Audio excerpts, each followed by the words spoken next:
March 16, 2026.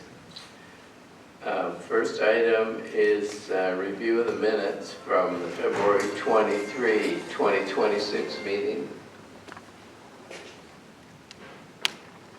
Any comments on that? Okay. Next item, we're going to move around a little bit. We're going to take item I in discussion items, which is about ambulance fees. Chief Sims is here, and he's got someone else to make a presentation also. Mayor, thanks for letting us go ahead. I appreciate that. Thank you. Again, thank you, and greetings, council members. What I have in front of you here is the topic of discussion and some food for thought and some history of our current ambulance service fee schedule, or current what we charge for ambulance fees. I've also got Bonnie Jamali here from EMS Billing out of Neosho, which she does all our EMS Billing, has for the last, 9 years? 9 years, for a long time. Got her here to help us out. Kind of explain some of the information we're going to go over today, but first of all, I want to kind of give you a little bit of history, a little bit of information about currently what we charge, who our payers are, and kind of moving forward in what we're looking at proposing, maybe looking at in the future for our charges, our ambulance service charges. So first of all, everybody's got some sheets here, right? Sheets of paper. The first paper we have right there is our credit summary for our 2025 revenue. It's a revenue report for the City of Vista Ambulance Service. And as you can see, as you're looking through here, the where it starts out with ACH transaction fees and moves on down. That's who our payers are through the City Ambulance Service. Okay. So you got some of your direct deposit, ACH transaction fees, interest payments, payment facilities, and I want to kind of payment attorney fees, payment insurance. As you can see, we do a lot of with this private insurance. As far as paying out goes, that's $369,000 we collect for private insurance. But our biggest payer currently right now is Medicare and Medicare Advantage, which we collect around $700,000 a year roughly for those two payers on that. Veterans Administration went through private pay, 914, which equates to 196,000 or so, with a total of $1,400,000 that we collected last year, 2025, in ambulance service fees to the city. So that's just real quick. If you look over on the next sheet of paper, 2016 we raised our fees from $650 to $825. That was the first fee change or rate or set that we done when we moved over to the city back in 2000 in that era, which was a change of $175, about 21% increase. That was in 2000, and that took effect in January of 2023. The next page is just a resolution showing where that was passed at and when that went into effect. What we're looking at doing since last year, the summer of last year, there's a Act 867 that was passed and signed by the governor that will allow ambulance services to charge private insurance 325% of the Medicare allowables. And I have Bonnie here behind me here that's going to kind of go over that act. Reason for that act, she has a little bit more information than I do as far as the act goes and what other people are doing in the region, around the area, especially the ones she does billing for, on what they're doing. And also in the back of your document there's one single sheet of paper that actually shows some of the ambulance fees that are being charged currently in Northwest Arkansas as of 2025. Now, some of these fees have changed a little bit. I know Springdale, in October of last year, Springdale went and raised their fees based off that. that act, or that House bill and act that was signed by the governor as far as raising fees. They did change theirs, almost doubled their fees in Springdale. That was in October of last year based off of what we're talking about here today. But if you look at some of the Northwest Arkansas fees, you can see that there's a lot of people that's charging a lot more for ambulance service than the city of Bella Vista or even Bentonville and so forth. But Bonnie has a lot more information on the act itself, what she's seeing going around, who's changing their fees, reason why they're changing their fees, and a little bit more based on why the act was kind of put in place. Is that correct? Yes. So I'm going to ask Bonnie DeMalo to come up here from EMS Building of the Young Show. Yes. So, you come on up. Hello. Thank you for having me. Appreciate it. The city of Bella Vista is my favorite, so love this area. So, but thank you. Yes, ambulance fees. It's been a few years since the city of Bella Vista has increased its rates on ambulance service, and it was becoming time to, okay, let's look at this. Well, and because the Arkansas Ambulance Association went together to get this House bill passed in last summer to say that insurance companies have to consider up to 325% of the Medicare fee schedule in order to and pay on those claims at that rate. 325% of the Medicare fee schedule is a pretty significant increase for the city of Bella Vista. And what we're seeing, and I'm seeing it also across Northwest Arkansas for some of these others, Central EMS, Pafford EMS, have actually got rates very close to these numbers. And what it really does for you is it allows additional revenue at the cost of insurance companies. Insurance companies can help to bring in revenue by paying a higher fee that they are now required by the state of Arkansas to pay. And now, keeping in mind, you do have certain percentage of private pay accounts, under 10% of your accounts of private pay that would see these fees. We also have a potential for adding a private pay discount if needed, if we were to raise the rates. But what we really have to do is just decide, is it time for a rate increase? Is now the time, and at what rate? Like I said, I am seeing across the country actually these much higher rates for the ambulance industry. I've had several of my own clients come in and say, okay, we're doubling our rates, take them up. Everyone, it has been approved. Why? Because it's on the back of the insurance company primarily. Again, some of our citizens, some of our community will see a little bit higher, mostly if they have a high deductible. If you've got an insurance with a high deductible plan, in some cases, then if your bill is applied to the deductible, then you will receive that bill for it. But once your deductible is met and your co-pays are met, your insurance companies are required. If you look at this page here, and this one here is the one that I kind of just typed up, and this is something we kind of just put together, but it shows on here what are the Medicare allowed rates and what would 325% of that be. 325% being what is passed by the state. And for your ALS emergency, and for everything that I'm looking at on all of these, primarily your services are billed at ALS emergency or BLS emergency, basic life support or advanced life support. So I am primarily looking at those numbers.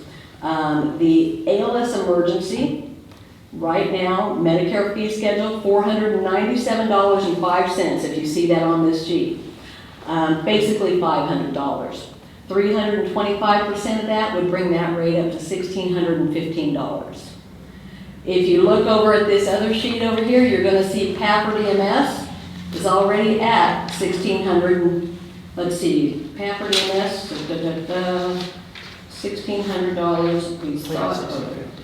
What's that, 1,650? Okay, and Central EMS is right at 1,600, and that is in the green. 80427 is ALS emergency. 80% of what we bill for you is ALS emergency. So that's why I focused on those numbers. We've got several different levels of care that we bill for. ALS 2 for your patients that need, they need life-sustaining, they may be coded, something like that. 3 or more drugs, and all the different levels of care, but that is the one I'm looking at primarily. Mileage rate also, your mileage rate is at $15 a mile. It was that prior to the last rate increase, because your last rate increase did not increase the mileage, but the mileage rate would be at $30 a mile. And I believe you will find that to be what the other agencies are doing as well. So we're kind of seeing it happen across the board, across the country. Why? Well, our costs keep going up. Insurance companies are now being required to pay your fees instead of putting it on the backs of your community. And there's a place to capture revenue. I know you mentioned private pay residents, drug is self-pay, correct? Yes, self-pay. So if we did raise rates, how can we guarantee that they wouldn't have the impact? Because they'd be the most precious people we need to protect on that. Yes. And, with that, when we build them out, very often we build them out self-pay, but they call us with insurance. Or they become eligible for Medicaid because the hospital helps to get them eligible for Medicaid. So many of them are not, they start off self-pay, but they don't end up being self-pay. But those that are actually interested in paying their bill, they can contact us. We've talked about, and we've already got a discount policy in place, but we can actually even grow on that, which is what our other clients have done. They have done up to 30 or 40% discount for a true private pay patient. And we've got some sample policies for that, whether it be on a payment plan, because what we're seeing is a lot more payment plans, things like that. So, but 80%, keeping in mind, 80% of all of your patients are Medicare or Medicaid, or VA on here, and those 80% are not going to be impacted by a rate increase at all. You have 20% of your patients that are commercial insurance or private pay. Those are the ones that are going to see, they are the ones that are going, the commercial insurance is going to be the ones that's going to be where you capture your revenue for that, but those are the only accounts. And that's why I put on here anticipated revenue for, I believe you had just over 400 calls for 2025 that would have been commercial insurance. And if we had the new rate increased to the 325%, those 425 calls would actually bring back a estimated revenue of about $311,000. And the 80% are subject to Medicare fee schedule only. So what that means is we adjust off the disallowed for Medicare and Medicaid. We cannot charge anything more than what Medicare or Medicaid says to the patient. Medicare says the allowed amount is $500. We adjust off, if it's $2,000, just off $1,500, and that's what it is. So. What does it mean on the listing here? It has insurance, Then there's another listing that's insurance secondary. That is how our system posts. Sometimes our system will post some of the insurance supplements like AARP or Equitable Life or some of those supplemental plans to Medicare as an insurance supplement. Or do secondary insurance, like, or you and your spouse both work and each have insurance plans. Right. You get a secondary insurance plan that way as well. Yeah. Yeah, that is what that is. But, and like I said, that is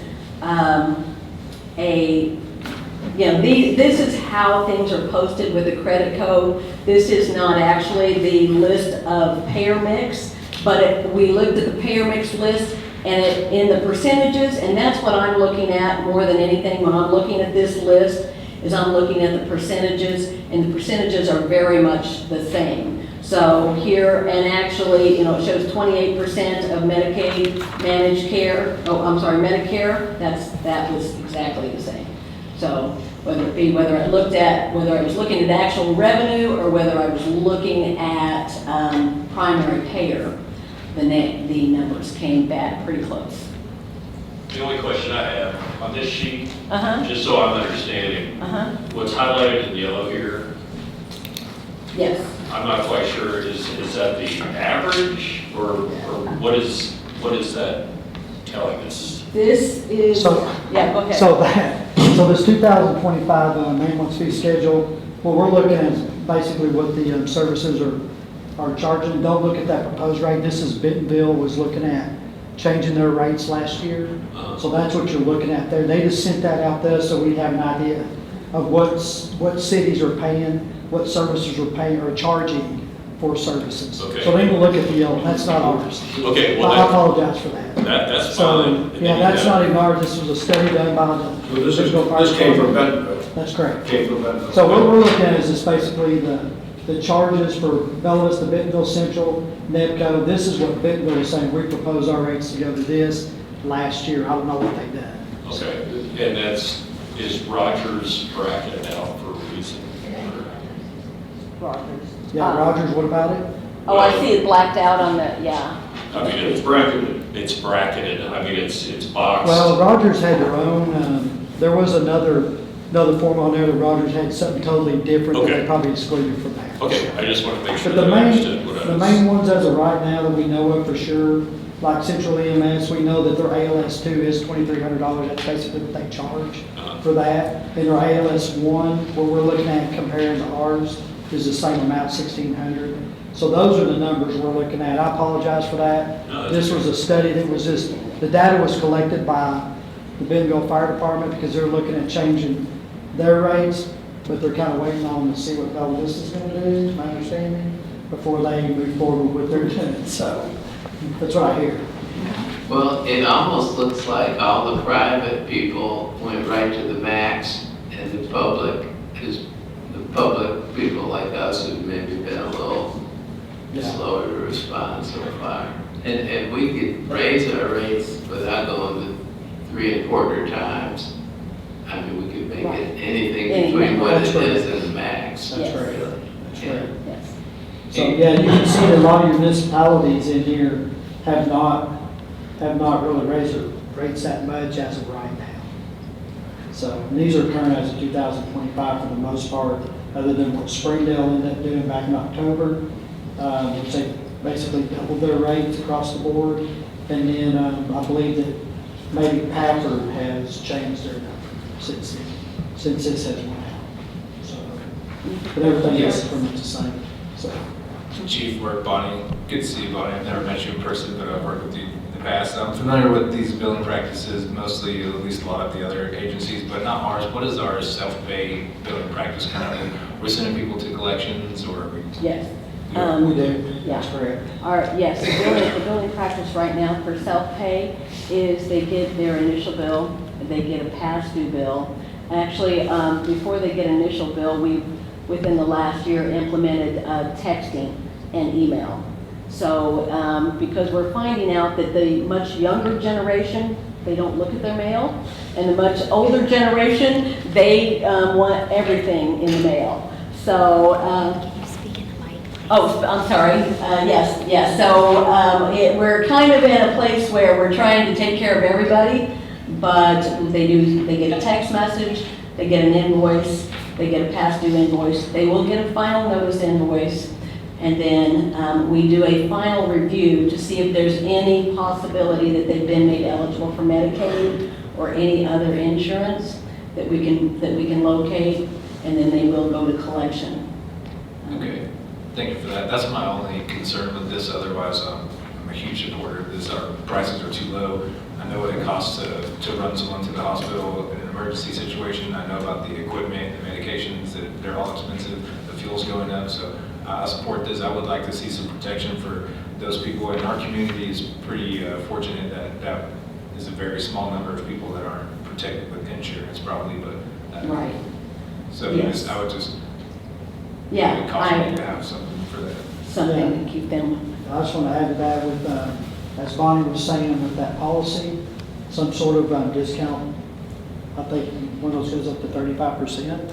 Yeah, it can be, some of them up to 40% Yeah, so we if that's what we opt for. You know, we have different, choices on that as well, just like whether you want to go up to 325% on the rate. But, right now, the most common is a 30% private paid discount. And so, yes. And we set up payment plans for them and, these types of things. Larry? Sounds like we're doing a lot of plucking out of the air, picking a cherry here and an apple there. I come from the utility industry and deal with a lot of rates at times, water and sewer rates, and we have to justify it before the Public Service Commission. Yes. So my question to you is, what's the cost of our services to do this? In other words, take any one of these things and run through what the cost of that service is. What's the cost of our operation, first of all? We have 6 ambulances. I assume that we run 6 of them regularly, or there's 5 on the line and 1 spare. So we have 5 operational and 1 in the background. So do we staff for 6 or we staff for 5? We can staff for 6. We have staff for 6. Yeah, you gotta remember, all of my personnel are firefighter, EMTs, or paramedics. So the cost of doing business is all the personnel I have on shift, everybody I have on the department. Because any one of them can get in that ambulance. Okay, and go on the call. so then the next question is, what is the cost of our ambulance operation for a year? And I know that's a difficult question, but it's a fair question. If our ambulance cost for the year warrants increasing the rates to $5,000 a trip, then that's what we need to try and do, but we may not be able to because it's just outrageous. It may be only $1,000 for a year. There is a, So what is I'd like to see some actual cost for that segment of our operation. So if we have a driver and an attendant on an ambulance, is that typically how that goes? That's correct. Okay, so we can figure how many trips we have in a year, and so the time involved in that, we can create some costs, because all of your fire crew that's on duty at a given station, any of them are qualified to go, but you only take as many as you have ambulances for. So if you have 6 people at a station, 2 of them need to go on that ambulance, right? If you have 2 ambulances, you have 4 that are committed. Could be more than that on certain calls. More than 2? Could be. when it comes to your cost, there was CMS, Centers for Medicare and Medicaid Services, required all ambulance services to report cost. And also gave instructions on fire department to help them be able to separate what percentage of their city administration was added into the cost and so forth. Yeah. So you're absolutely right, cost, and I put that as this, like one of the second paragraphs on here, is that when increasing your rates, cost should be one of your biggest factors. And you're absolutely right. And so my real answer, my real question is, what is the cost? What is the cost? Yeah. And if you see, there are several seminars out there, or actually, I should say articles, that from the industry leaders that can tell what the cost, that can give you an idea of what the costs are, because everybody had to report them back. Of course, municipalities, especially fire, city fire, stuff like that, had the highest cost over private, but the hardest part about is being able to figure out, well, what percentage of my city administration and all of the cost of that is also tied in with my ambulance cost. But yeah, and it is very time-intensive work to be able to get to the cost, but there are several guidelines out there that can be helpful in that. Shay? Oh, I just wanted to chime in on your subject, Larry, actually. So what I believe I hear you say is that it can be really difficult, and you would have to have specific assumptions in place in order to provide a true cost to serve. Mm-hmm. But there are some industry standards that you might be able to apply to our situation rather than us create a custom set of assumptions to assign cost. Okay, and you'll be able to share those. Yes, and there are widely out there, and actually they're just now coming back with, after several years of reviewing cost nationwide for all EMS agencies, they're just now coming back with what is the results of everybody putting out their cost, but the numbers are now available for the first time ever, actually. And so the difference really in the costs, overheads are different in different areas because of the cost of facilities. Right. Utility costs to support those.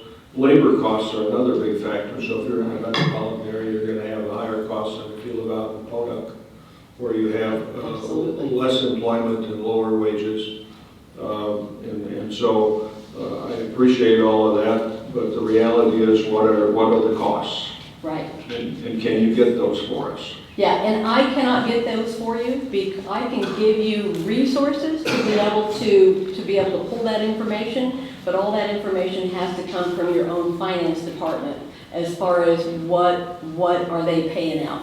Because it looks at everything, your payroll, your administrative cost, your building maintenance, all of it. You have to keep in mind too, there might be an ALS 1 call that's billed at the $825, but it was a car wreck and they had to send a fire truck with rescue equipment with 4 firefighters to extricate the victim from the car, and that's not really included in the cost. And then you might have to give that person more medications than you gave the last person on ALS 1, so there really is a sliding schedule of the cost there. But I can appreciate that, Travis, that each call is kind of unique in its own way. I relate that also to utilities, where we have to define the cost for putting in a new meter, changing out a meter, replacing a service line, charging the customer for the first connection. So there's a lot of things that have to be looked at individually, and you take averages. Yes. And sometimes you take a high average, Right. not a low average. So the question is, can we justify any of these increases, and how much? Right. Yes, exactly. And you would have to be able, we could give you resources, and then it would have to be done within your finance department to review it for sure. And then, and certainly, please know that the law that was put into effect was there to assist ambulance services, to help them with the cost, to help them have another avenue of revenue. But you certainly want to make sure you have an idea, because you don't want to just raise them just because. Anna? Thank you. So my biggest concern is you explained early on who would be responsible for paying it, and in most cases it would be the insurance companies. Right. And so I aligned to that. What I want to understand though is for each different group, could you just explain one more time so if we're on the first page Yes. and all those payment description types, Mhm. so who can be billed at the higher price and then what percentage of residents might have to foot the bill but could be at a discount? And yes, on the first page, and this is actually a revenue report, and it's very similar, but and I'm looking at the percentage column all the way out to the edge. Okay? The one that is important is your insurance, which is at 26%. That is the one that is going to be impacted by that. The $369,000 there with insurance, those are the ones you're going to see come up. That's private insurance, Private insurance. health insurance. Yes, private health insurance, your Blue Cross and United Healthcare and so forth. Now, if you look at the rest of them, your insurance secondary is not terribly relevant because it's your secondary insurance, but you've got your Medicaid is fee schedule, so they are not impacted by the increase. Medicaid managed care also not impacted by a rate increase. The Medicare, which is at 28%, which is your higher number on here, not impacted by a rate increase, and neither are Medicare Advantage. The private payment on here is the ones that would potentially be, but again, most of these come back around and end up having insurance. This actually represents how much money you have collected from patients on this one. Your private pay on here is your self-pay. Last year, we actually had 132 calls that were private pay, and that is as of today, because they could very well find insurance tomorrow, because this includes December dates of service, and that's where most of these are at, November, December. And then your Veterans Administration, right now, Veterans Administration is paying what you charge. So if your rate does go up, your Veterans Administration does pay that according to that rate. So, and like I said, I definitely appreciate your close, careful consideration in that. So the rates that are going to be changed would be the last one, the veterans, And the private? the veterans, what actually does happen, just so you understand, is your rate at, let's say, $800 goes up to $1,600, if that's the number that is decided on. The $1,600 is billed out on all of your calls, okay? Then Medicare comes in when they pay and they say, oh, well, we don't allow $1,600. We have to disallow a portion of that, and so they take it off on the backside with it in what we call an adjustment. So it is adjusted off.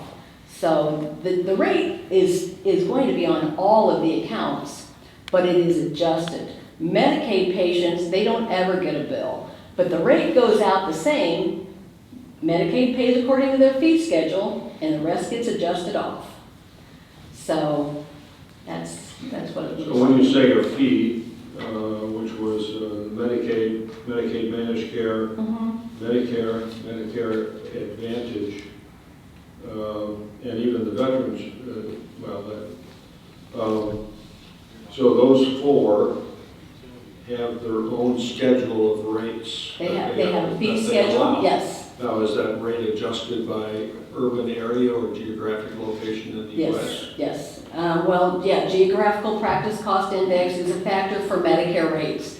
And so when you get into it, it gets really, really complicated, but yes, there is a separate fee schedule. Now, Arkansas Medicaid has one fee schedule for the entire state for ambulance service. And it's a different fee schedule for each different level of care. Again, like I said, on this piece of paper, what is in green is what you bill the most of.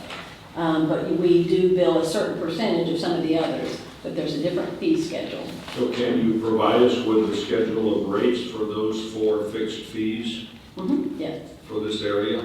yes, as far as the fee schedule, yes, Yeah. yes. And so is that going to be the green line in here? Or this is- No, it's actually, the Medicare fee schedule, when I, on this page here on the back, I put down what is Medicare allowed rate, which is Medicare's fee schedule.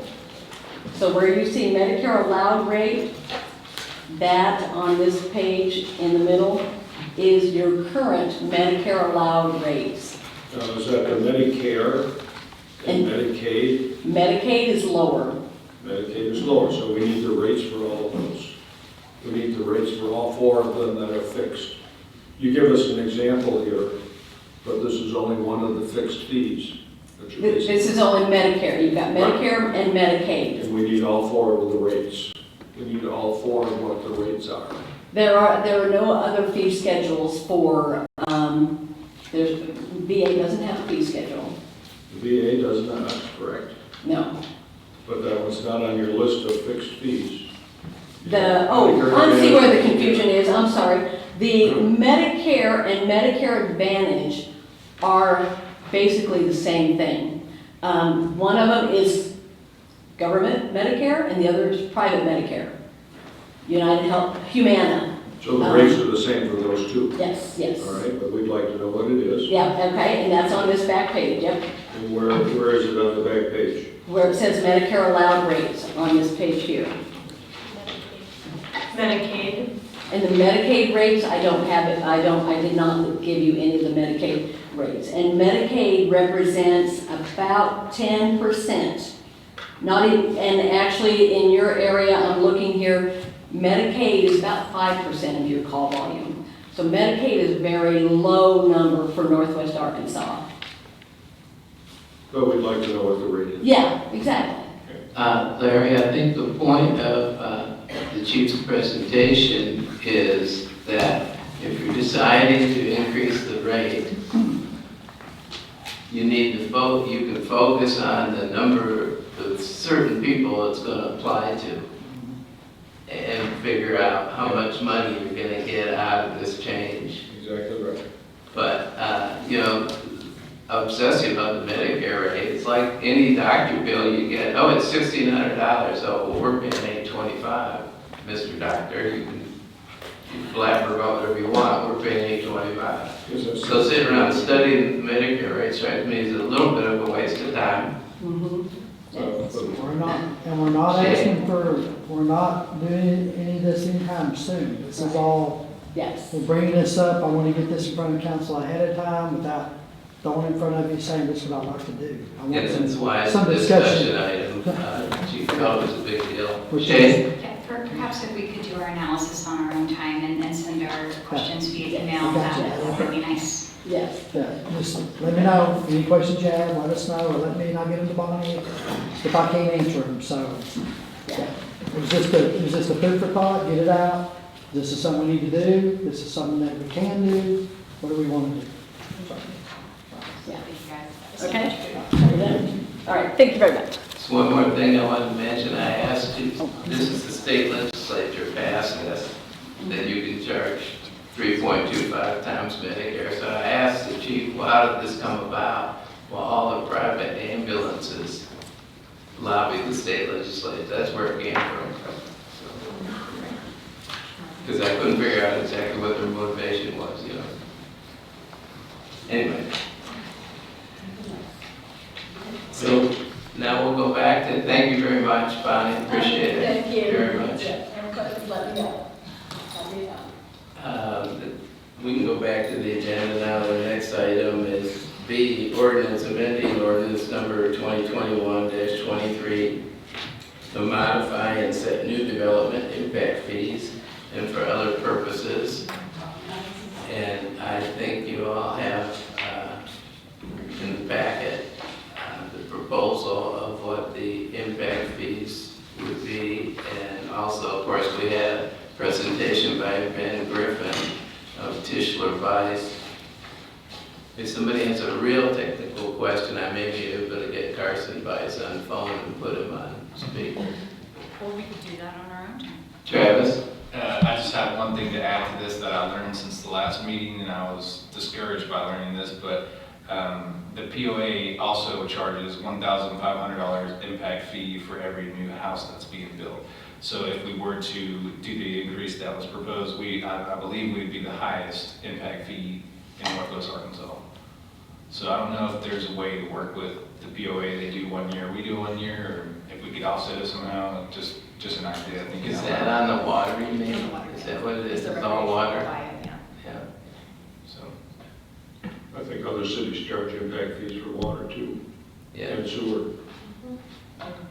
Yeah, we got the list of the impact fees. Yeah, we did have, I do think if you took our proposed impact fee and added the water, we wouldn't be the highest, there's several would be a bit higher than that. I have to look at the list here real quick.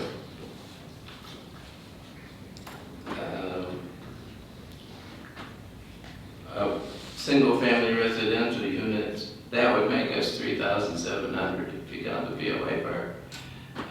Rogers is 6,400. Springdale's 5,866. Bentonville's 3,845. We get a copy of that.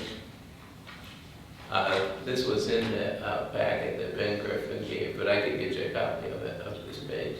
Appreciate that. Thank you. So, but point well taken, it does make a difference, I mean, because people are faced with whatever the POA is doing as well.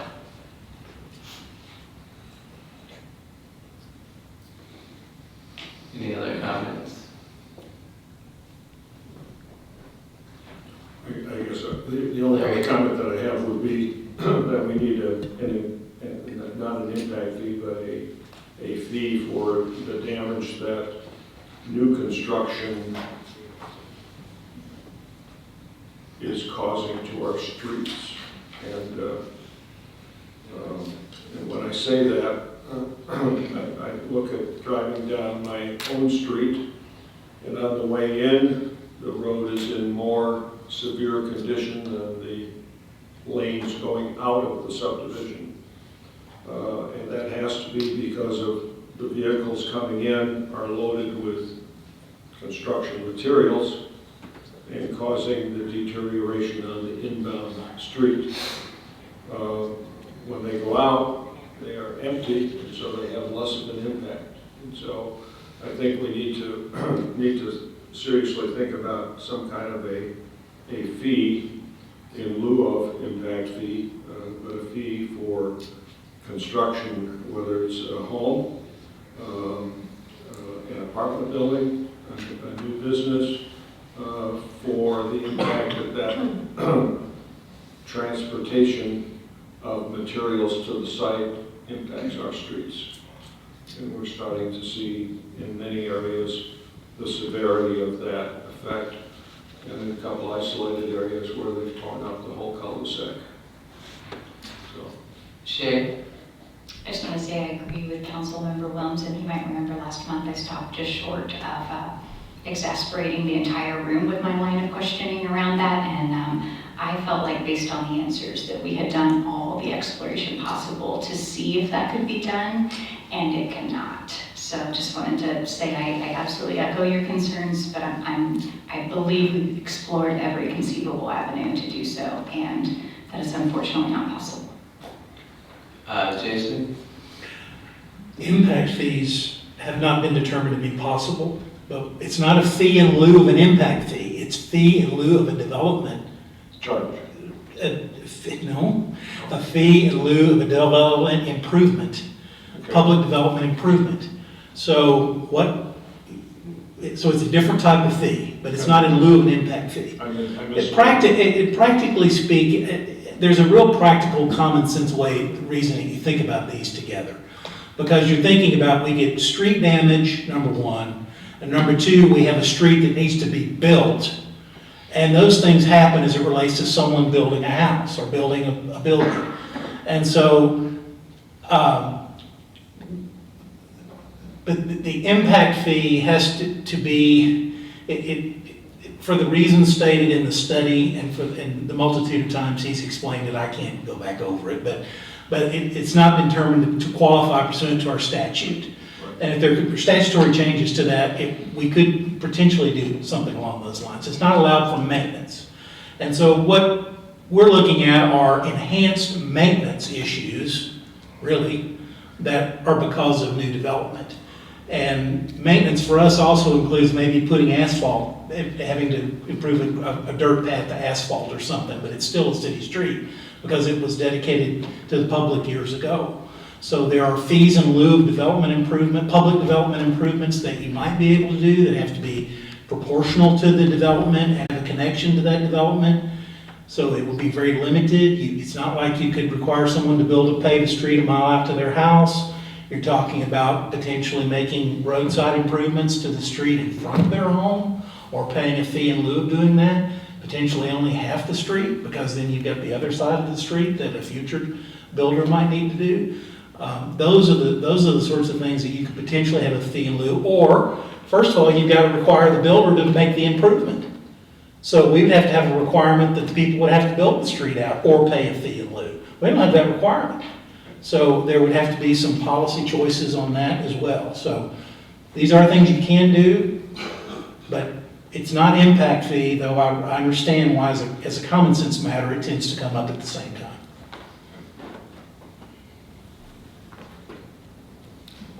Anybody else? I will mention about the impact fee in general. If you notice in Tischler Weiss's recital at the beginning of it, they point out that if you don't do the impact fee, you either get the money somewhere else and you don't do whatever it is the impact fee was going to cover, meaning build the new fire station or buy the new fire truck or whatever. And the somewhere else is the taxpayers, of course. So it really becomes a question of, and I do think it's important to be fair to everybody, be fair to builders and entrepreneurs, and be fair to the taxpayers, but it becomes a question of what's fair, who should pay what. And the theory behind the Tischler Weiss study is this is the amount you can charge and be fair to the builders. And, but, like Travis says, you have a fee here, fee there, pretty soon it's pretty daunting, all the things you have to pay when you're an entrepreneur. So, but that's the whole theory behind it. And if you look at some of the things that are on the list, you think, well, that's something we're going to need to do at some point, one way or another. We would get another fire truck or, expand here and there. So it's a challenge. Larry? I have two more questions, or maybe three, but two more for sure. One is, can we put a cost of living escalator clause on the rates that we would adopt? I know of no way to do that. I mean, the rates have to be set based on a study. That's what we have the study for. The study, you periodically review those rates, and that's how inflationary costs get built into increased fees in the future. But it's not an automatic. So do we know if Tischler Weiss has done that anywhere? Put in a cost of living increase? Well, I need to indexes? I need to interject. It happens. I was on the phone with Carson Weiss today, asking him questions about a lot of different things, and he did mention that some cities do put an escalator clause in there for the CPI or whatever. Personally, I'm a little reluctant to do that, particularly since you can come back every few years and do something about it anyway. I mean, we did this 5 years ago, and you can look at how things have changed and think, hey, maybe we should go back. So it seems like that, I guess some cities do it that way, but it seems like the escalator isn't as pressing a matter as it might be. But that's just my opinion, though. Well, it's a cost to do the study. to justify it. So if the escalator is possible, that might be a way to move us forward as time goes on, reflecting the cost of doing business, so. Yeah, well, and you have to get the new council, whoever it might be, to agree to it also, so it avoids that problem, I suppose. But, so there's pros and cons to that anyway. But what was your second one? You said you had a couple of things. The second one is whether or not all of the projects that we see listed in here are viable in the window, the time frame that the study looks at. So I don't know if this is a long-term study, if it's a 10-year study, horizon, if that's the case.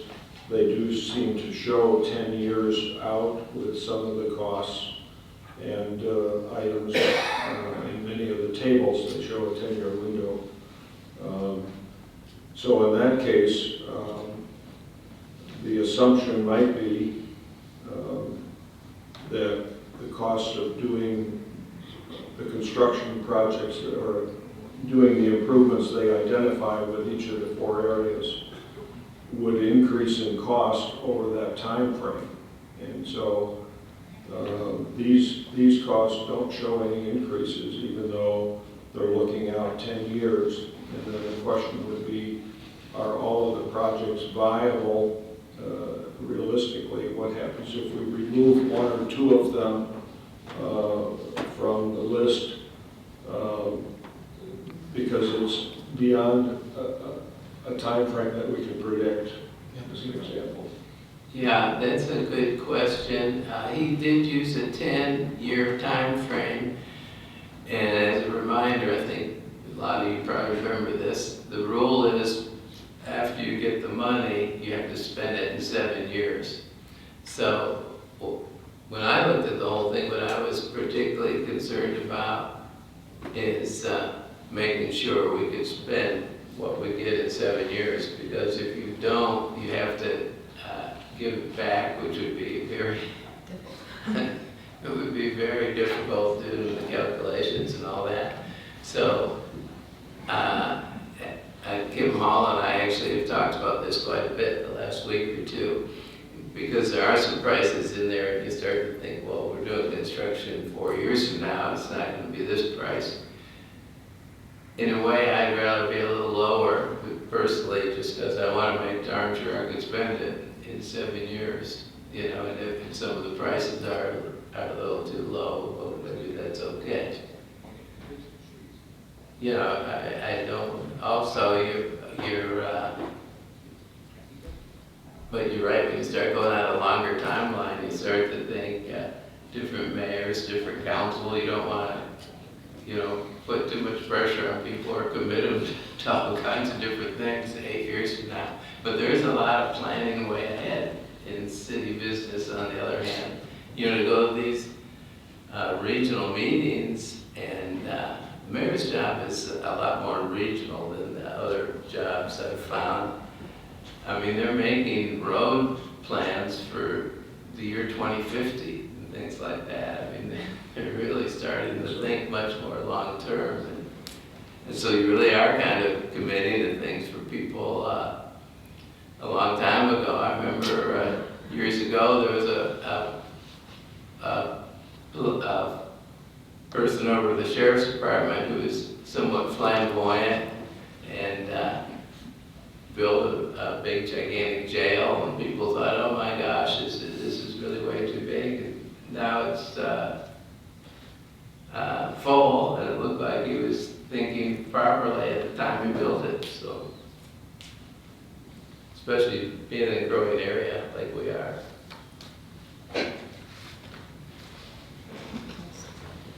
Anybody else? Okay, so anyways, impact fees will be on first reading next week, and something you can all get some thought to.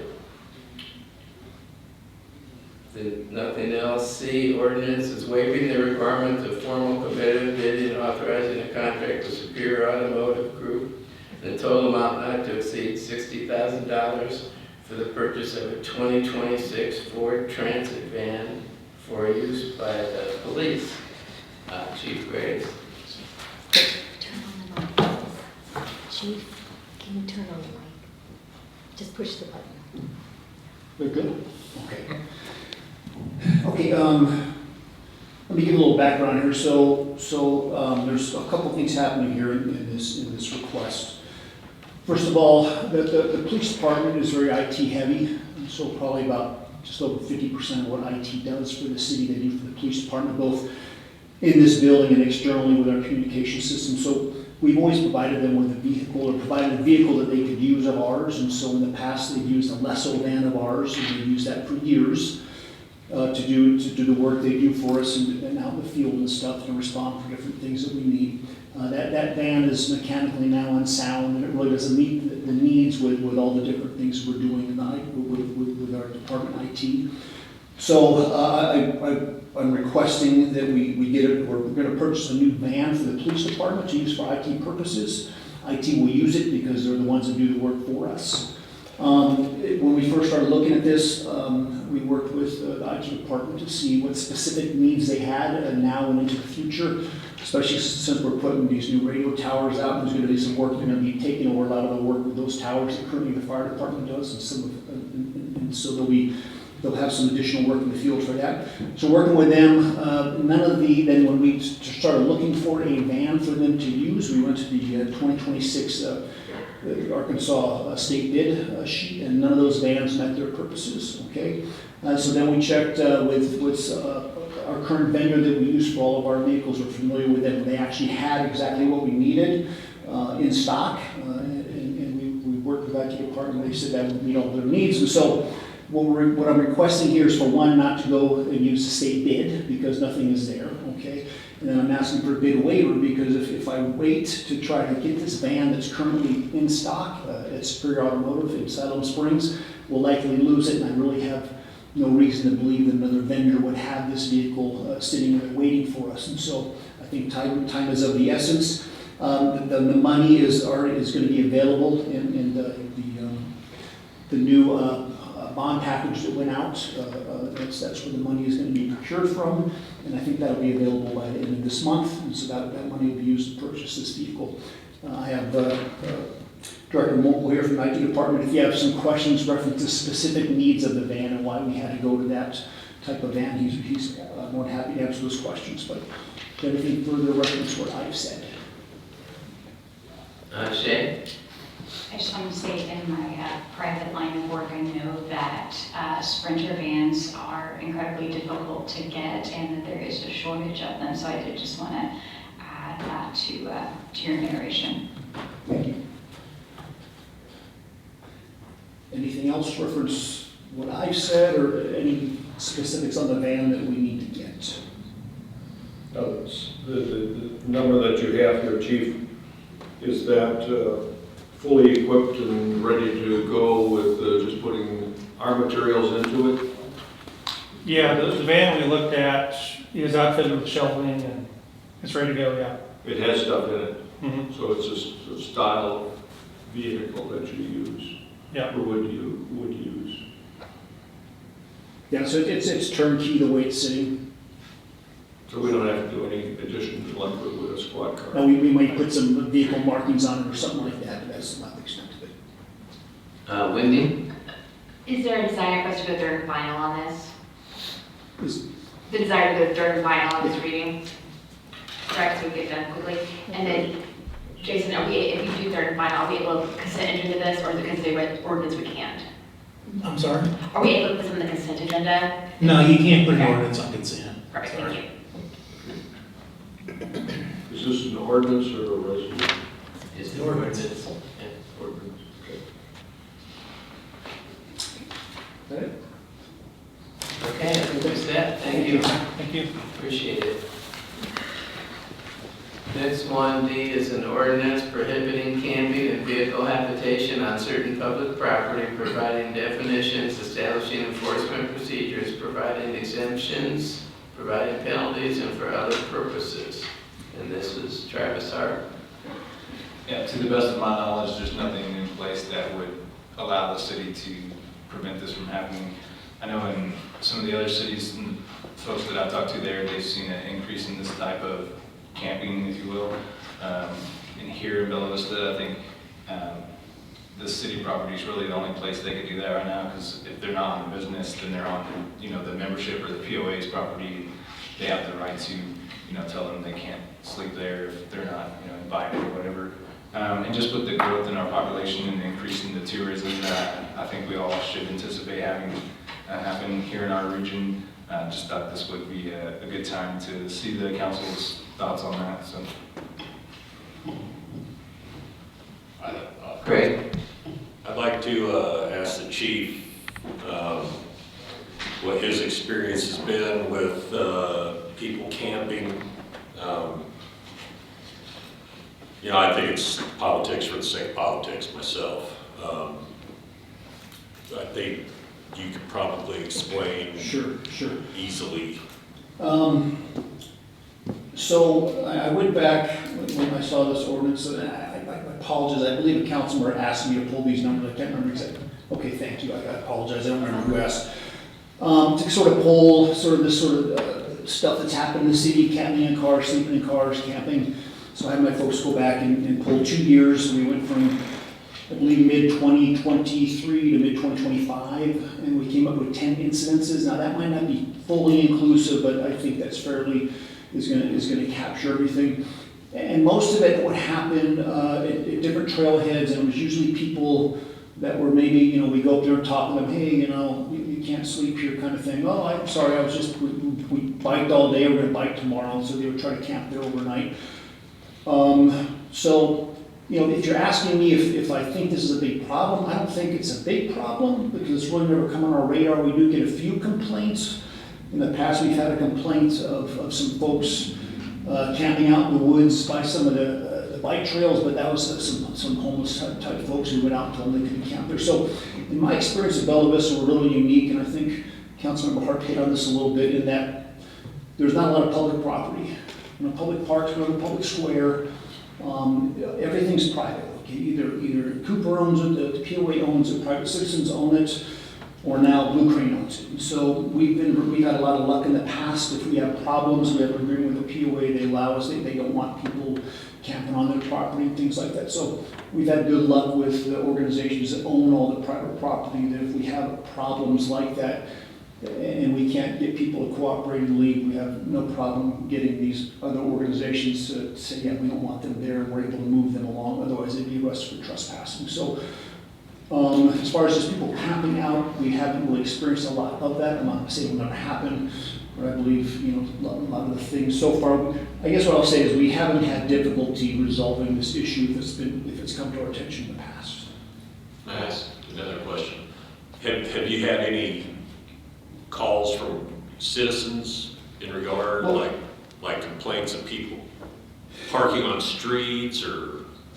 Well, yeah, I mean, most of the calls I'm talking about, the 10 we've had in the last couple of years when I looked up it, they were mostly citizens calling and saying, hey, somebody's sleeping at like Bear Hollow Trailhead, or somebody's sleeping in my car.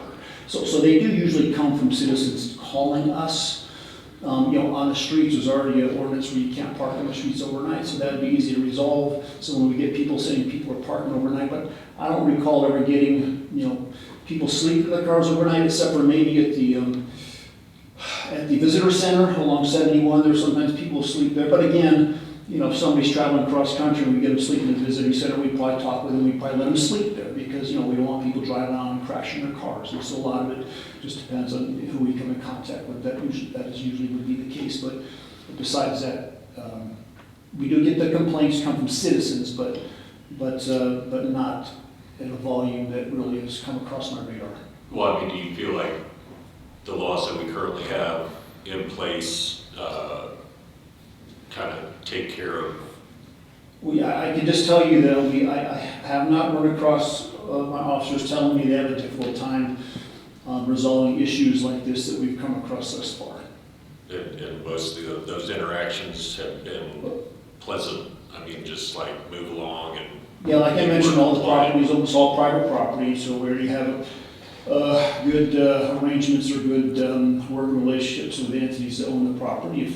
Allen's wants to let someone sleep in their parking lot, then Allen's will let them do it. If they don't, they'll tell us, yeah, we want them to move along. And so there's laws on the books for parking on the street past, overnight, so you can't do that. So we haven't had a problem resolving these issues when they've come across our desk. Okay, thanks. And if I may add, I'm sorry.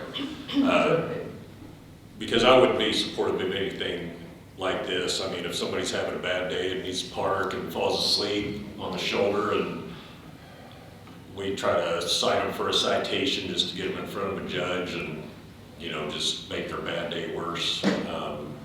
I mean, I think if everything that you've encountered since you've been chief has been pretty much a baseline zero, again, politics for the sake of politics. Yeah, even when we have ordinance and laws in the books, I mean, we use discretion, if somebody's stuck because their car's broken, we're not gonna lower the hammer on them. We're gonna hopefully get them some help and get them on their way if it's necessary.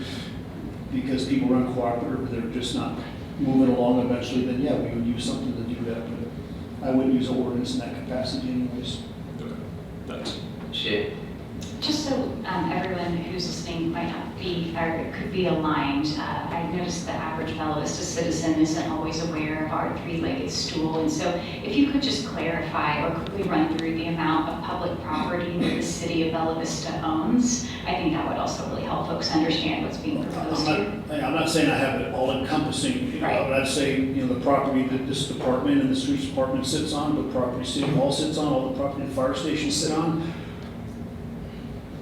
Public roadways? Well, the roadways, obviously the roadways, and then I guess the trail system, a few feet on either side of the trail system. That's a license, but still privately owned, but we have public license on that. So, it's very limited in that regard, so we don't have a problem with people camping on our properties because there's not much property to camp on. Because they don't exist. Okay, thank you.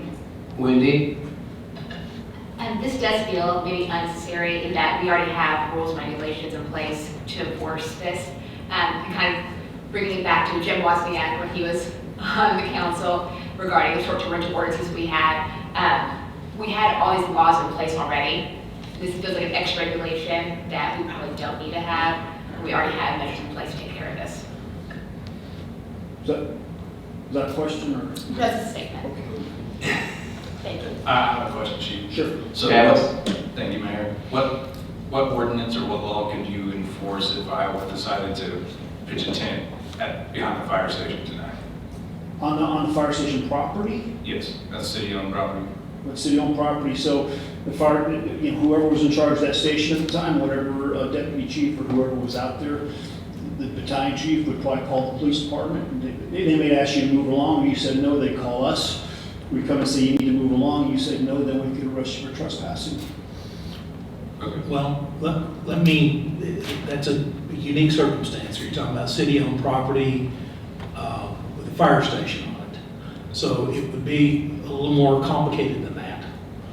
I'm not saying that we could not do that, but I think we would need to at least impose some sort of a rule against it before you, I don't know that we have a rule against, no one's ever tried to do it. So I can't imagine somebody pitching a tent in the grass in front of the fire station. But if you all called me about that, I'd say, well, we need to hang on a minute. Sure, of course, I understand what you're saying, Okay. Jason. Technically, it's city property, technically, whoever's just steward over city property, and if we want to, but I understand what Jason's saying, we call him first, but that would be something we could do if we had that sort of issue, but that's never come across before, and I think that's a unique sort of situation. Look, I don't want to take a side here to me either way, I'm being asked a question. I've never run across a problem in Bella Vista where we didn't have some capacity, either a law or an agreement with property owners to move people along or to remedy a situation. That's all I'm saying. We're different from most cities because we have no public parks. I would say that makes us very unique, and I personally kind of like that as chief of police because it's very helpful. Speaking of that, so the trailheads technically, are they owned by the POA or? I think there are various degrees and circumstances. I think most of them are in the right of way, I think. I know Taylor would probably know, she's not here, but we did some things with some of the trailheads. We haven't done them all, but I think a lot of them are in public right of way, but some of them may not be. Can I add, look, I would have to say that we've never run across, as far as I know, and I've asked my officers, every single one of them, but I've never run across a circumstance that's been brought to my attention where anybody who catch sleeping somewhere is usually just somebody who was biking all day long and they're gonna camp out and they're gonna bike in the morning. It's never been somebody who we may consider somebody I'm concerned about in the community, like maybe they're traveling through and they got a bunch of warrants and they're gonna do some burglaries. I mean, it's always just people who are recreating or people who thought, oh, I'm just camping here because we're gonna bike tomorrow. Sometimes some of these calls have been actually trail workers who got there and they're just gonna sleep a few hours and start working on the trails in the morning. None of these calls I'm looking at are anybody that I, as chief of police, am worried about in our city, if that's fair.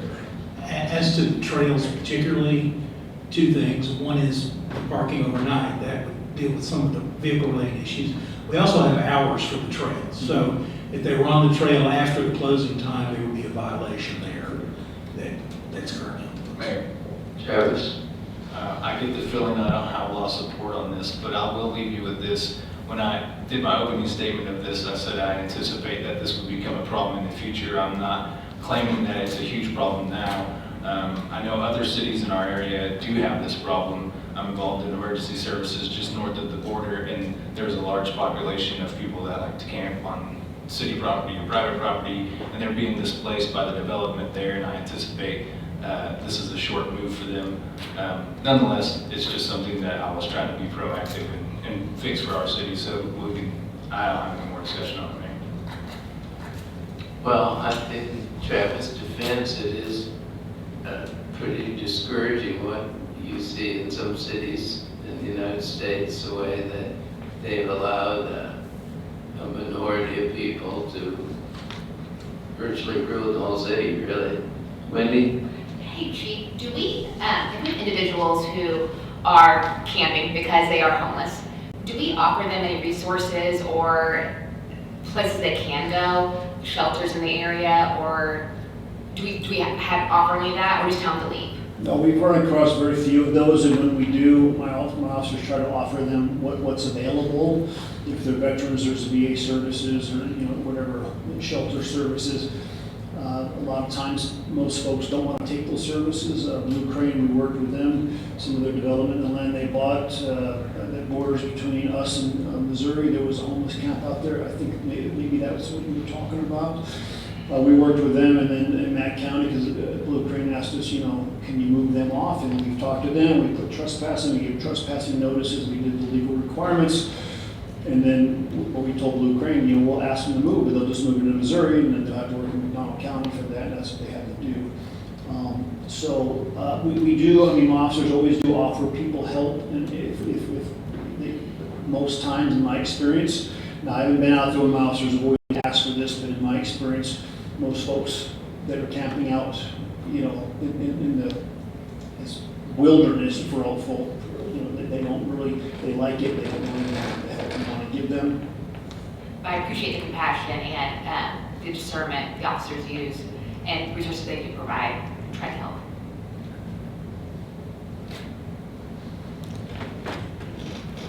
Okay, thanks for the discussion. I think we can move to the next item. Thank you, Chief. E is an ordinance amending ordinance number 2025-16, establishing a business license to exempt short-term rental management businesses from the licensing requirement and for other purposes. Travis, this was yours also.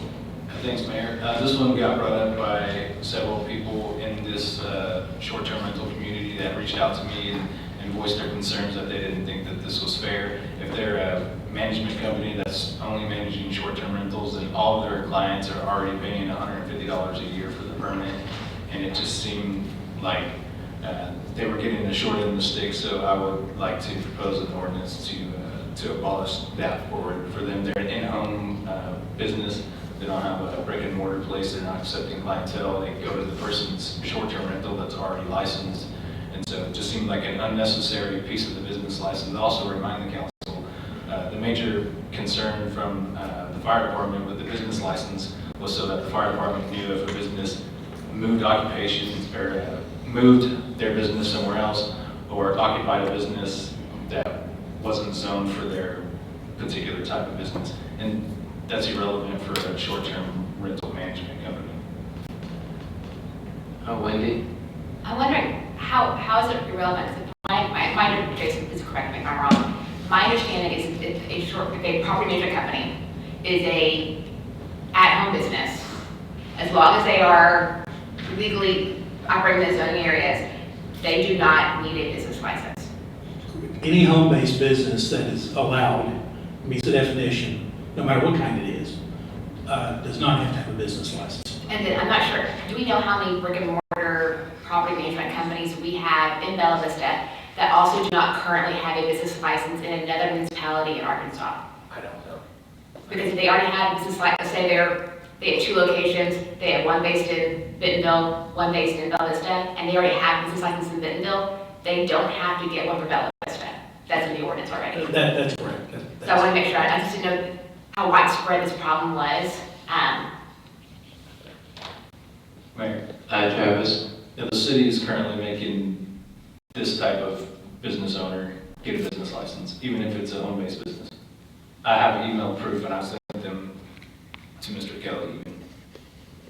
I haven't particularly studied this, except I had a conversation with Taylor, and there is actually a definition of a home-based business in our law, and she said these people don't meet it.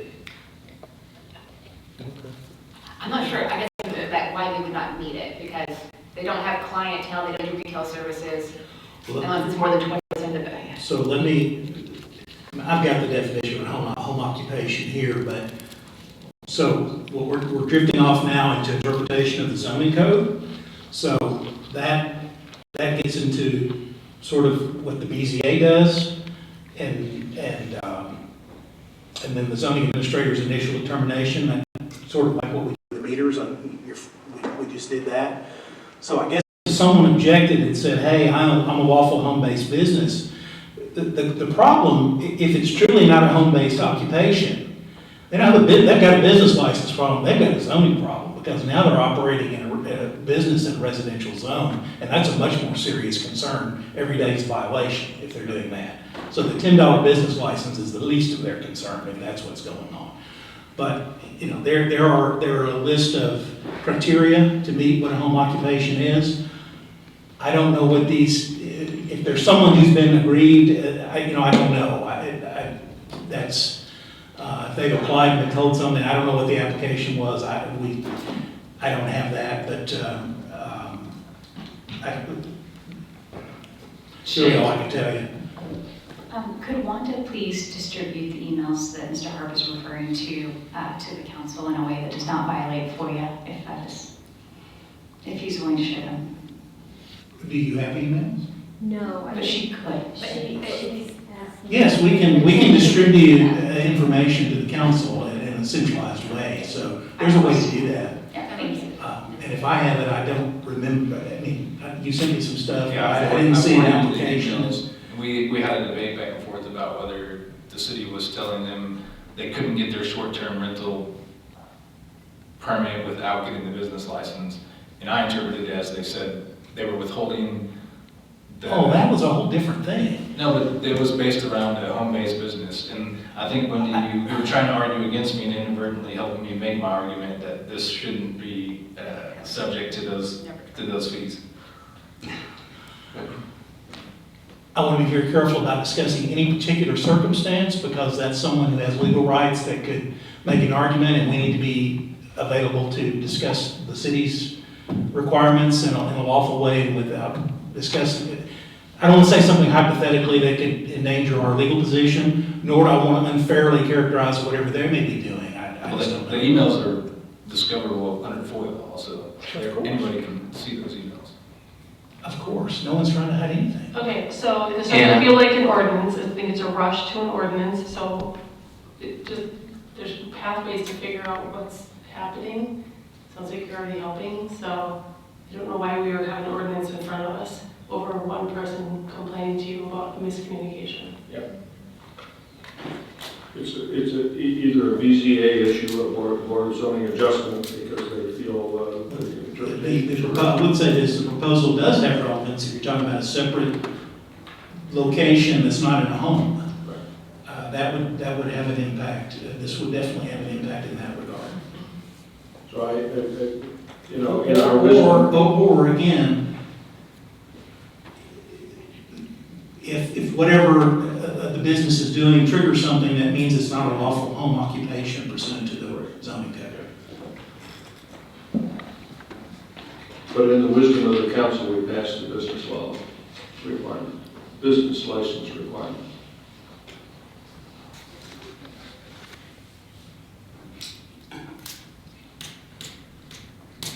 Any more discussion?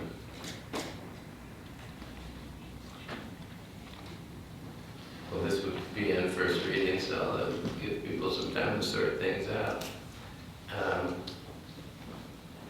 F is an ordinance requiring the Bella Vista Advertising and Promotion Commission to publish financial statements on its official website and for other purposes.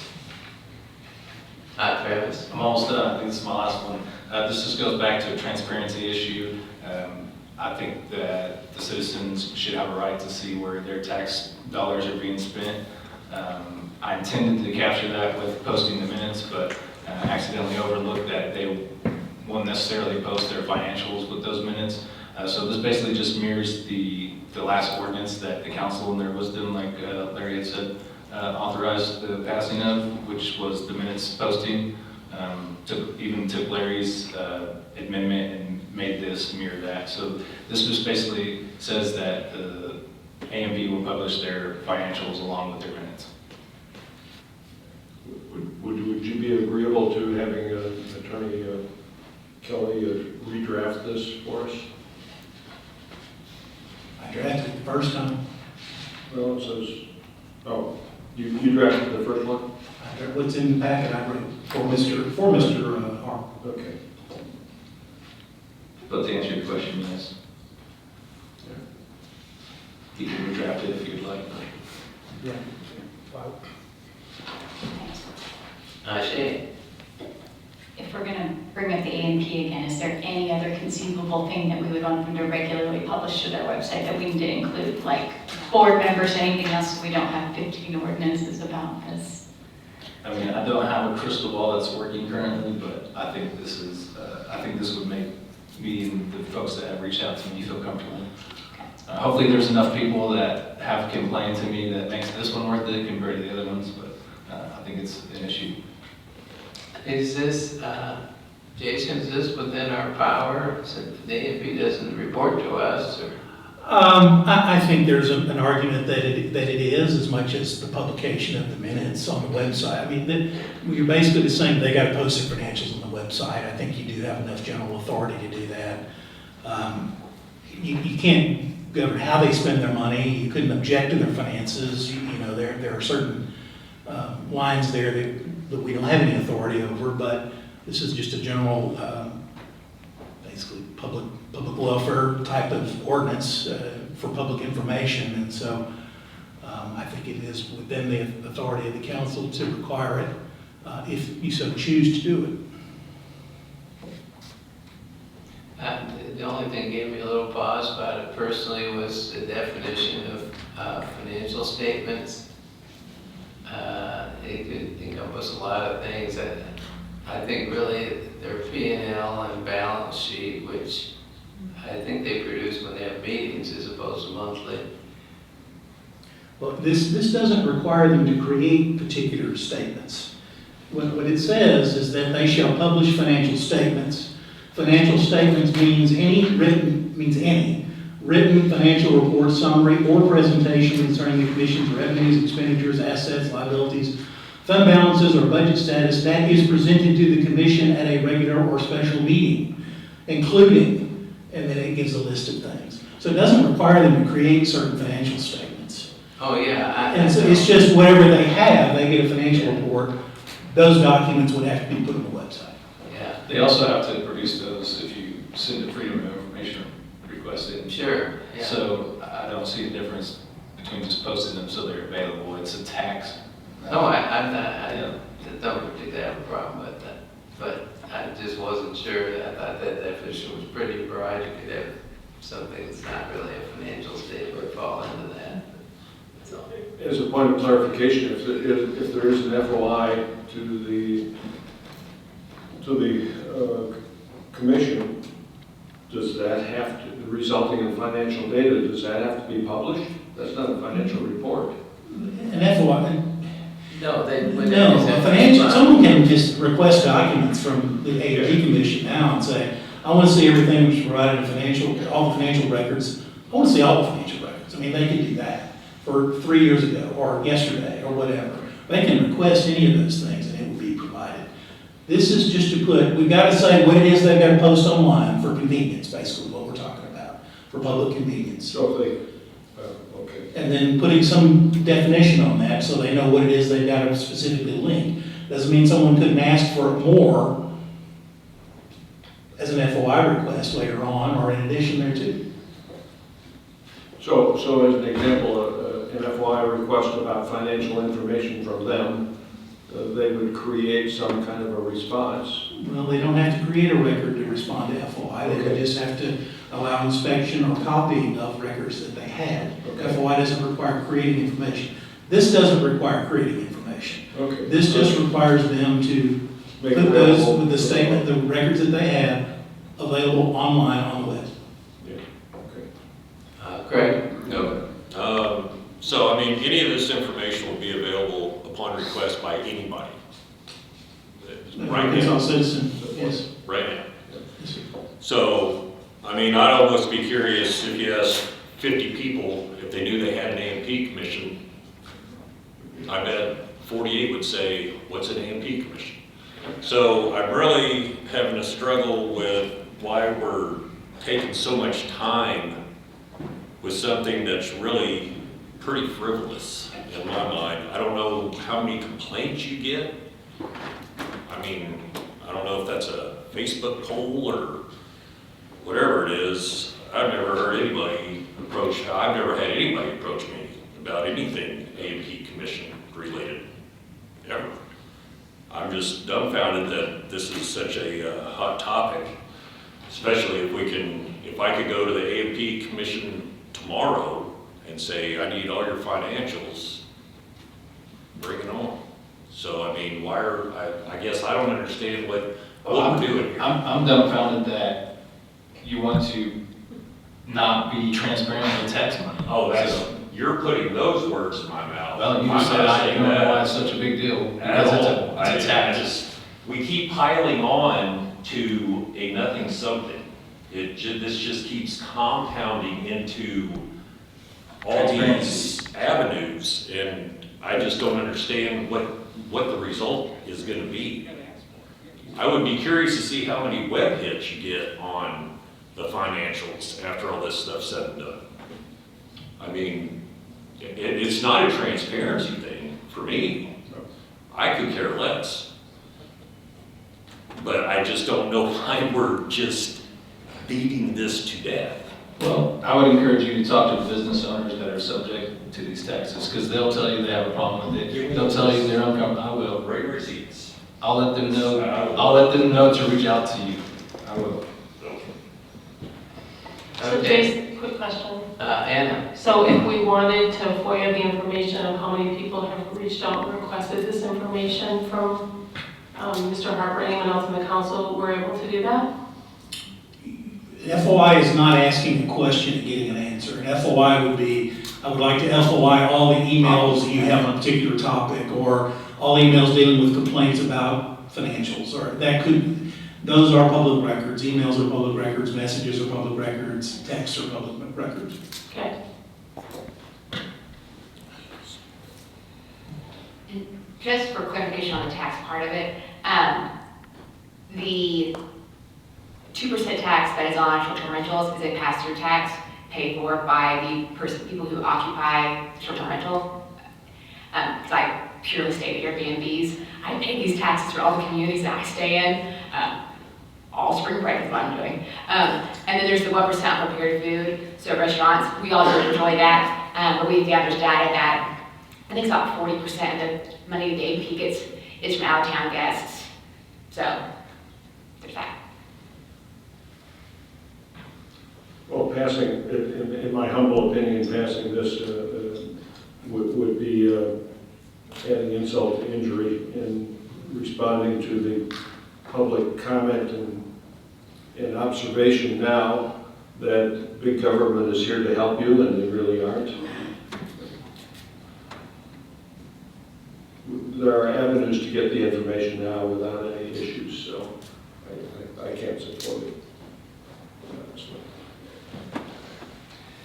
Okay, well, I think we've had that discussion, and that will come up at the meeting next week, of course.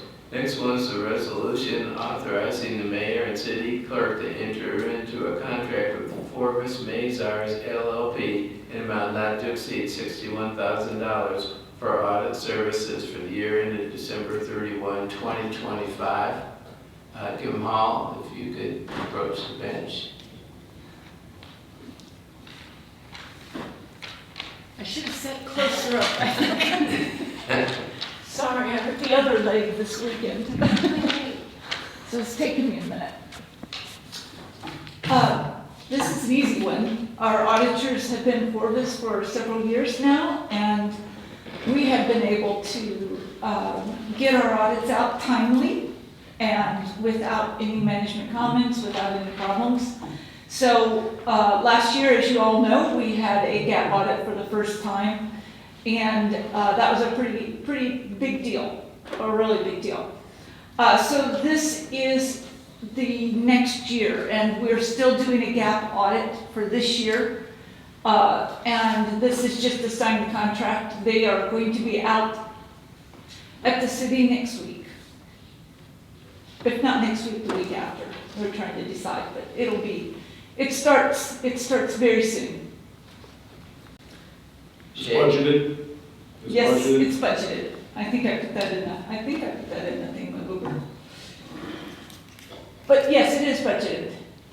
Shay? Could you help us understand how a gap audit aids in government transparency, please? Oh, how much time do I have? 1 minute, please. Okay. Well, honestly, it's about rules. So a regulatory audit is what we used to do. But a gap audit, it takes it from being a regulatory-based audit and brings it into a gap, which is generally accepted accounting principles. So it just makes it a little more consistent with how you do business or private industry audits. That's my 1 minute answer. Thank you. Sounds like we're doing some efforts to have transparency. Exactly, it really is. It requires a lot more work on our part. And they test a lot more than they used to. And a big part, the biggest difference that we experience is with our fixed assets. And that's why, that's why it's so much harder. It's so much harder than it was. The reason this came up initially is when we got bids on the revenue bond, one company bid quite a bit lower than the others, but they wanted a gap audit. So that's how we first got started on it. Once we did it, I told Kim, well, it's kind of like when you're in big time, we might as well stick with it, because the first year is the worst. It was really something else. We were doing stuff like having put a value on all the streets. Culverts.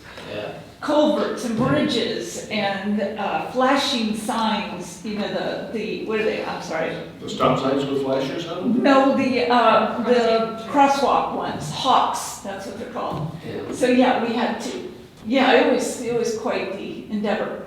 And then not only did we have to do that, monitor our stuff, but they had to accept it. And so it takes a whole crew on their side too to agree with what we've done. It was a big deal. Anna? Sorry if you already answered this. Is this an annual thing and Yes. will we plan to do it every single year? Yes.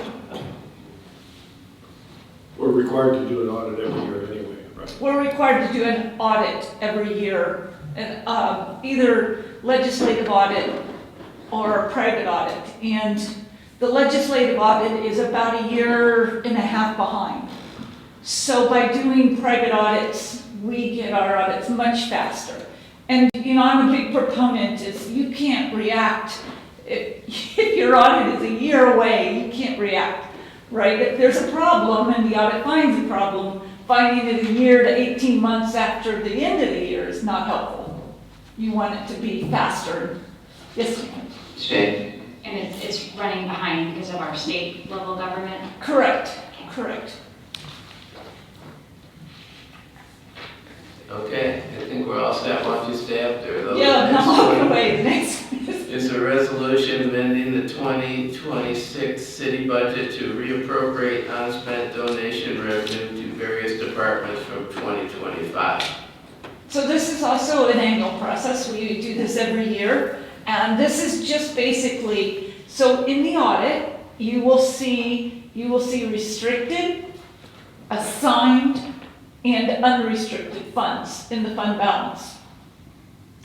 Our donations are assigned, okay? So what we do is every year is we look at the balance last year and we allow the departments to spend up to the amount of donations you see on this list.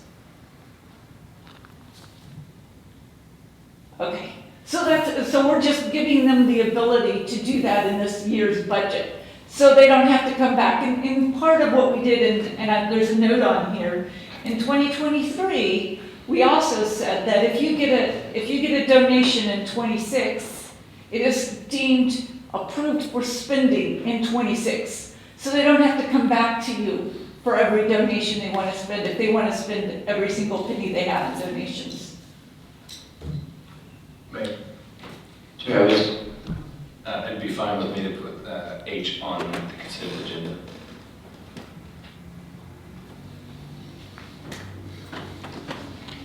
Okay.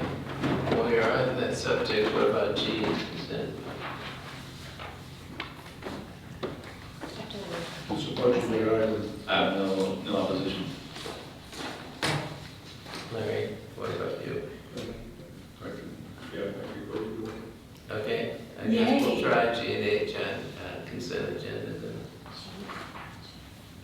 I like them when they're simple. Thank you, guys. We didn't have many resolutions tonight, so we didn't have a chance to do that. Okay, we've got one more discussion item. It's fiscal year 2027 NWA RPC grant application, Planning and Development Department. And Megan Workman is here to tell us about it. Thank you. So the Planning and Development Department is interested in applying for a surface transportation block grant from the Northwest Arkansas Regional Planning Commission to cover the cost to construct an extension of the Blowing Springs Greenway from its current terminus point at the Metville Skills Park all the way up to the trailhead that will be established at Sleeper Lane. This project includes a 1.6 mile of new 10-foot wide paved trail with that new trailhead there at Sleeper. The estimated cost of construction is $3,539,264. This grant uses an 80-20 funding structure. 80% of the construction cost, which is about $2.8 million, would be covered by federal funds, and the remaining 20%, about $707,000, would require local match. A local private entity has already formally invited the city to apply for that local match. So if that is accepted, 100% of the cost to construct this extension would be covered by grants. So where is this going? It will go from the Metville Skills Park up to Sleeper Lane. So it's on Commonwealth there. Once it reaches Trafalgar, it will take that left, and then it's about half a mile up on the right-hand side to Sleepford. It's a right on Trafalgar, isn't it? It is a right on Yeah. Trafalgar. You go towards the east then? Correct. Cross in front of the fire station there. Travis? Thanks, Mayor. I've only had one person complain about this, so I don't know if that's enough for the council to want to move forward with it, because we've only had one complaint, but even one complaint is enough to make me support it, so. Complain about the lack. No, okay. Larry? Right-of-way requirements for this, do we have POA support for use of common property, or will this be along road right-of-way? Do we have to acquire right-of-way? A majority of the project is within public right-of-way. There are 2 easement acquisitions that are required. However, those will be handled privately, not by the city through the construction phase. So when you say in the public roads right-of-way, will that be detracting from the ability to expand that street in the future for traffic capacity? No, the roadway is plenty wide enough to accommodate any future expansions of Commonwealth or Trafalgar and the 10-foot wide path. Based on the city's plan for that long term? Correct, based on the master street plan. Mayor. Travis? And we previously had funding for this and it fell through, is that correct? It was privately funded, so the city was just going to accept the gracious gift. However, the private funding fell through multiple years. And so are you just approaching council to let them know that you intend on applying for the grant? Correct, so if it's of interest of the city council, we'll return with a resolution for Monday. Please do. I agree, please do. It kind of caught my ear. Taylor already knew about this, but I was sitting there at an NWA RPC meeting, and they were talking about the deadline for grants being in early April, and they said you had to have a resolution from your council. So this is one of those things we really need you to vote yes. Sometimes you have things you need council to vote yes on in the worst way, and this is one of those, because you don't have an application without that resolution from council. So, and it's what was interesting is, you know, it kind of fell by the wayside before, and I give Taylor and Megan and their department credit for, they took the initiative to apply for the grant, and my understanding is Walton's like that quite a bit, that we were, you know, taking the initiative to try to get it going again. And, you know, just the fact that we would ask somebody to help out on it. So it was received more positively than she anticipated. It's the way she described it to me. I agree. Yeah. Appreciate all your work on the trails. I've found that it takes some patience sometimes. Some of these things, you know, you think are going to happen, and a year or two later, what? Hadn't happened yet. But, so. Municipalities, it's like turning the Titanic, but we'll get there eventually. Yeah. Everyone cooperating. Good analogy. You know, so. Thank you. Unless somebody has something else, that's pretty much it for tonight. Larry? I have a question. I understand the state of Arkansas got $1 million from, as the opioid settlement. Some additional money came in, and so will we see any of that physically, or will that go to? Several years ago, the city agreed to participate in the statewide effort on that opioid litigation through the municipal league. And by doing that, it agreed that any of the proceeds that come from that go into the common fund, which will go towards statewide programs. So I do not anticipate there will ever be individual money to the city of Bella Vista. Okay. But we certainly can benefit from what's going to result based on those settlements. Okay, thank you. I think we're all set then, and we'll see you next Monday at 6 p.m. We're adjourned.